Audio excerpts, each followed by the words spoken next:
বাঙালির এই বাজে স্বভাবের কারণেই তারা অনেক কিছু থেকে বঞ্চিত হন। মাত্র এক ম্যাচের শিক্ষা থেকে বাধ্য হয়েই নিয়ম বদলাতে হলো বিসিবিকে।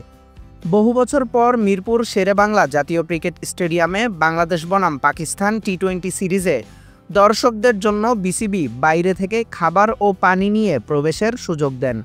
দর্শকদের ভালোর কথা চিন্তা করেছিলেন বিসিবি। তবে প্রথম ম্যাচেই গ্যালারিতে জমে যায় প্রচুর আবর্জনা, বোতল, ময়লায় গ্যালারি নোংরা হয়ে পড়ে। ফলে বিসিবি সমালোচনার মুখে পড়েন। তাই তো এক ম্যাচ পরই বিশেষ নিরাপত্তাজনিত কারণে বিসিবি আবারও পুরনো নিষেধাজ্ঞা ফিরিয়ে এনেছেন।